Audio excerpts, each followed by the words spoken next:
escaped Nickelodeon. They lied to you. Did they? How did they lie to us? I love Steve.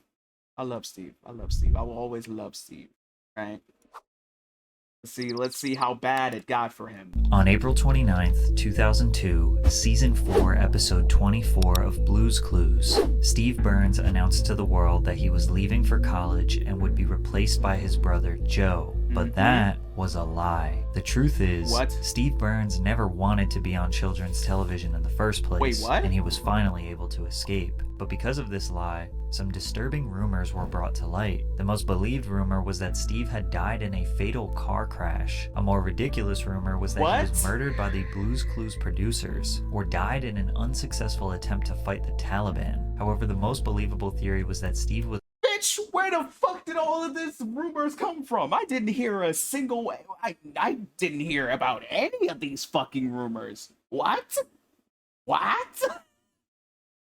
Where are all these rumors coming from? What the fuck? Was depressed, got addicted to H, and rebelled against the kid show to start a rock band. Tricks. And that theory wasn't entirely false. While the public saw a seemingly cheerful demeanor on screen, Steve struggled with his depreciating mental health off screen. I didn't know it yet, but I was the happiest depressed person in North America. I was struggling with severe clinical depression the whole time I was on that show. Steve's job was to be happy, uplifting, full of joy and wonder all the time. He had to pretend to be interested and amazed at the smallest things, like discovering Blue's paw print that was directly in front of him. He spent 10 hours per day filming in an empty Blue room so that he could be superimposed on the digitally animated world of Blue and her friends. At the time, technology wasn't as— Till this day, it still blows my mind that Blue the entire time was a fucking girl. The fucking girl. The entire time. Whole time I kept calling Blue a he. Like, what? What? My whole worldview changed when I found out that like, what? Oh my god, did my shit die? Oh no. That makes sense. No, that makes sense. Yeah, my shit's gotta be charged. My shit's gotta be charged, but luckily, I can charge my stuff and still have it. Yep.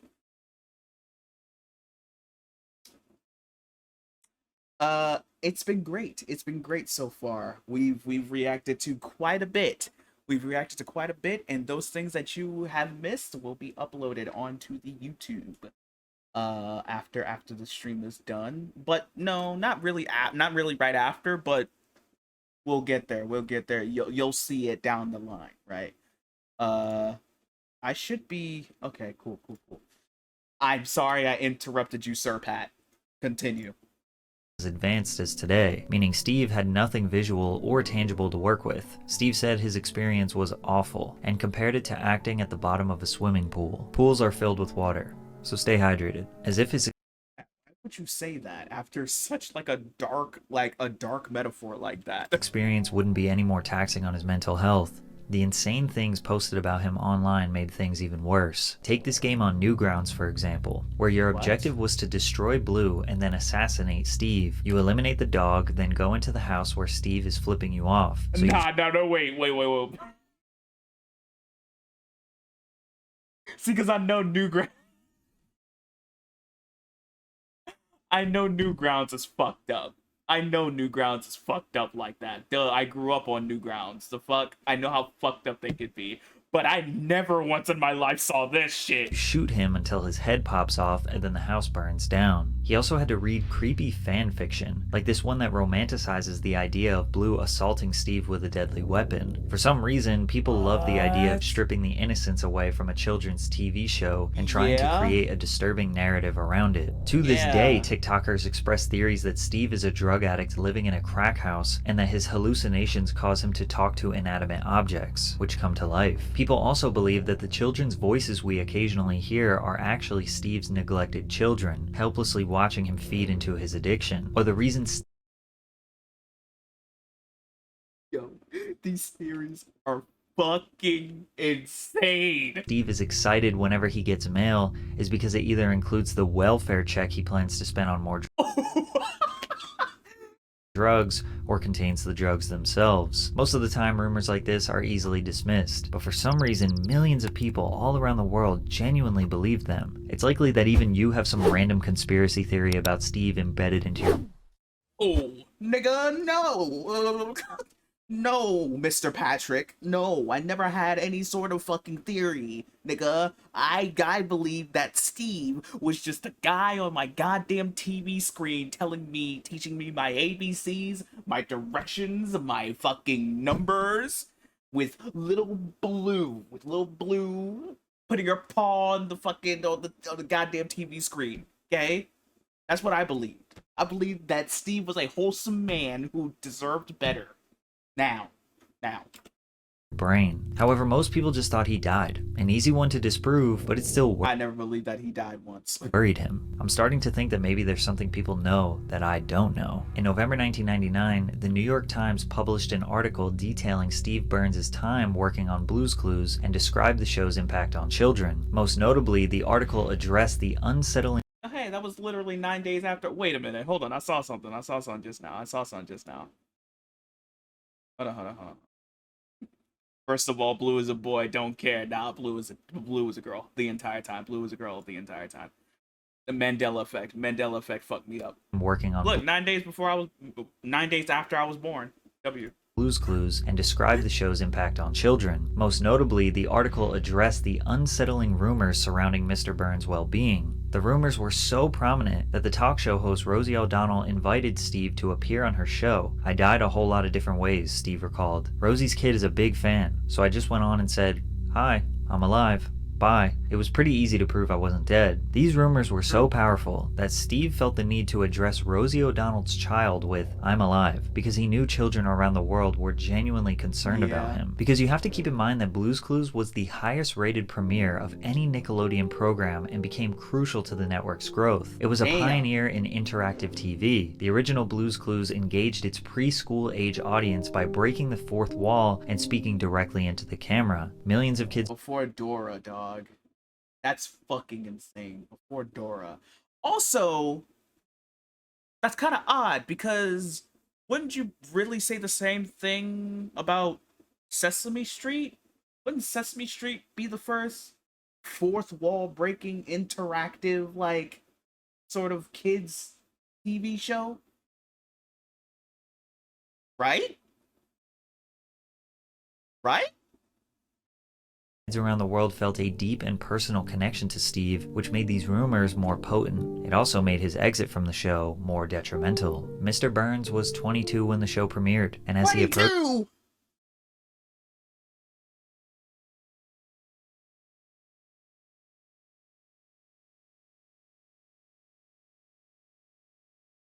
22? Holy shit! His 30s, it was time to move on. Also, yeah, Sesame Street by a long while. Yeah, Sesame Street came out in the 70s, I think, or the 80s. Don't quote me. Reveals the bold truth about his departure. I knew I wasn't going to be doing children's television all my life, mostly because I refused to lose my hair on a kids' TV show, and it was happening. Steve knew that his baldness would ruin his boyish look and appeal. The network insisted that he wear a wig, but he refused. Combine this with his depreciating mental health, it was finally time to exit. He told the viewers goodbye in his final send-off, alongside his new replacement Joe, and children around the world thought he was just going to go to college, and he would return shortly. They were mistaken. Steve was not off to college. He was about to embark on his journey of being the lead singer of a psychedelic rock band. Steve was interested in music way before Blue's Clues. Steve Burns attended Boyertown Area Senior High School in Berks County, Pennsylvania, graduating in 1992. He played in bands called Sudden Impact. Don't quote me. This nigga literally quoted me. 9 Pound Truck, and the Ivies. He continued playing music on the side while pursuing an acting scholarship at DeSales University in the Lehigh Valley. Shortly after being discovered by an agent, Steve dropped out of school and moved to New York City to become a professional actor. In '95, Steve arrived at Nickelodeon under the impression he was auditioning for a voiceover role for a game show, but then later found out it was for a kid show. Steve was a grungy 90s skate rock kid with long hair and earrings, not the ideal fit for the job. Tracy Page Johnson Johnson, executive producer and co-creator of Blue's Clues, says that he didn't want to be a children's host. Of the 100 people we auditioned, he was by far the realest. He loved kids, but he didn't want to make a career out of it. Steve didn't want to be on children's television. He wanted to make music, and after he stepped away from the show, he could finally make his dreams a reality. In 1999, Steve walked into a party in New York where he heard the Flaming Lips 1999 album, The Soft Bulletin, for the first time, considered by many to be the Flaming Lips' masterpiece. This moment changed Burns' life and reignited a passion for music he thought Blue's Clues had burned away. From there, he acquired Pro Tools and started writing songs. I had literally been doing nothing but talking to objects made of felt for 6 years. There was this weird creative constipation going on. Steve wrote roughly 35 songs in one sitting, but selected 12 to feature on his debut album, Songs for Dust Mites. Now it was time to get in the studio to record. That was a fire-ass album cover. So he 1969, holy shit. contacted his favorite producer, Dave Fridman, who had worked with the Flaming Lips in the past. Interestingly enough, Fridman had just held a Blue's Clues themed birthday party for his children, so he was eager to see what creative potential Steve had. Steve sent Dave some demos, assuming he'd think they sucked, but he got the opposite reaction. Dave liked it, and he asked if Steven Drozd, the drummer of the Flaming Lips, could come and work on some music with them. In a dream world even Blue's Clues couldn't have imagined, the Flaming Lips wanted to work with Steve. The bassist, Michael Ivins, later joined the team as well, helping engineer several sessions. The lead vocalist, Wayne Coyne, actually approached Steve with the offer to star in a movie he was directing called Christmas on Mars. He was hesitant at first, but ultimately accepted the role. Because of Steve's ridiculous story of leaving a kids show and starting a band, there was a flurry of interest from various record labels. He ultimately signed with Pius Records in late 2002 when a label executive sat him down and said, "This makes sense. I don't know why, but there's a thread of logic between Blue's Clues, the Flaming Lips, and your record." And he was right. Something about the perfectly innocent image of a children's show, combined with the amount of insane rumors surrounding Steve, leading to being a frontman of a psychedelic rock band, was a crazy storyline. Burns professionally entered the world of rock music following the release of his indie rock album Songs for Dust Mites in August of 2003. Although the 12-track album did not garner much commercial success, it received praise from critics, as Pitchfork gave the project a 7.8 out of 10, and complimented Burns' lyrical insight and gift for writing and arranging endlessly listenable pop songs. You can actually hear one of the songs from the album, Mighty Little Man, as the opening theme for the CBS series Young Sheldon. Despite releasing music and Wait. I mean, obviously, I'm not gonna. Wait, no, I'm doing that right now. Wait. I'm doing that right now. Hold on. Wait. What? Hold on. What?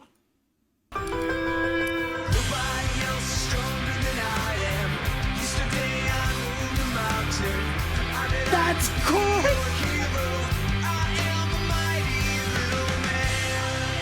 That's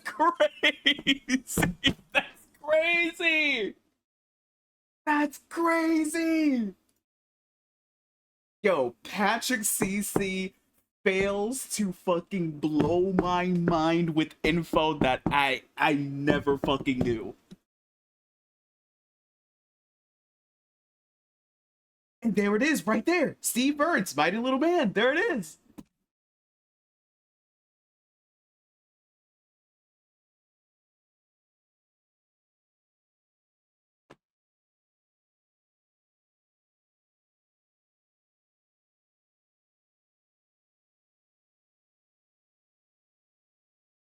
starring in a horror comedy film called Netherbeast, rumors surrounding Steve's death resurfaced on the internet again. Burns told MTV in late 2007.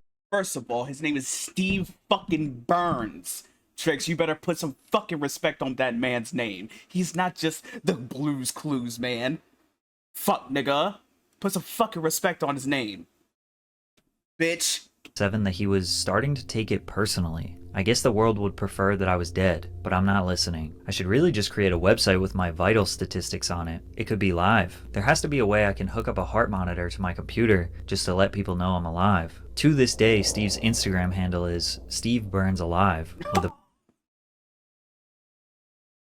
He didn't have to name his shit that. Come on, bro. He didn't have to name his shit, bruh. Come on. bio that reads, "I've seen the meme."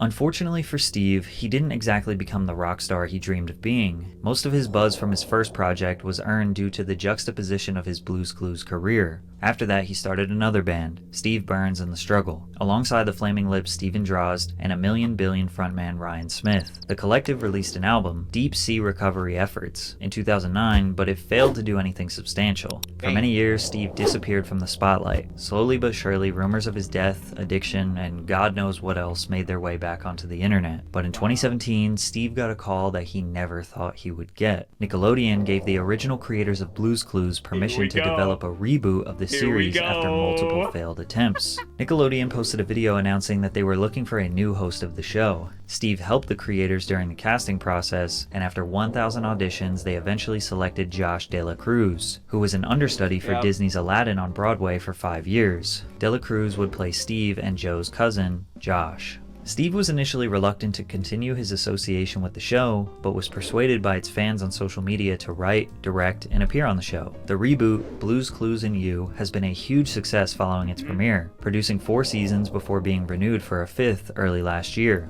Keep in mind, most people had no idea this even happened. Unless you have kids or very young siblings, you probably never knew that Steve returned to the show. But in 2021, Nick Jr.'s Twitter account posted a video for the 25th anniversary of Blues Clues featuring. I'm not gonna lie.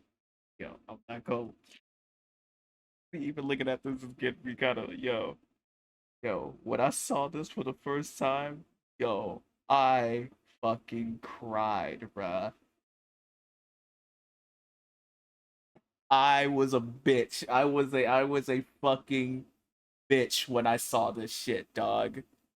That video is, oh my god, that video is Steve, legendary. and we all thought he had returned from the dead. Hi. You got a second? Okay. You remember how... You better not play this entire thing. When we were younger, we used to run around and hang out with Blue and find clues and talk to Mr. Salt, freak out about the mail and do all the fun stuff. And then one day I was like, oh hey, guess what? Big news. I'm leaving.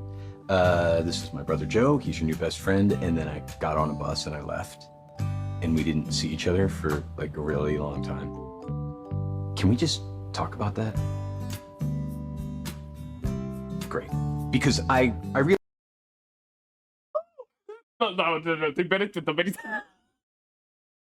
The many times that I've seen this video already, I still get freaked out. I still get freaked the fuck out. realized that was kind of abrupt. Steve went on to explain what happened to his character, continuing the fake story of him going to college, because having a really unsuccessful rock band was not the narrative Nickelodeon wanted to continue. But his ability to speak through the camera and develop a one-on-one connection with the viewer resonated deeply with Blues Clues fans. It's like we were all 5 years old again. The post was retweeted 700,000 times and liked by 1.9 million people. I think the overwhelming engagement is a huge testament to how powerful these rumors were over the years. Literally millions of people around the world thought he was a criminal, a drug addict, or dead. It's almost as if people wanted to believe them, because the rumors were debunked numerous times over the years. So for him to essentially return from the shadows after 2 decades was shocking for so many people. This return finally put the rumors to rest. Steve Burns is not a child predator, he is not a drug addict, he is not a criminal, and most certainly not dead. Although he didn't want to be in kids' TV originally, he doesn't regret it at all. I hope I'll be remembered for that show for the rest of my life. That will always be a part of my identity, and I'm totally cool with that. Today, Burns travels to colleges around the country to speak to students about mental health because those rumors destroyed his, and now he's using that to help you improve yours. Fantastic video. Fantastic fucking video. Oh my god. Oh my god. Dude. Fucking Steve Burns for life, nigga.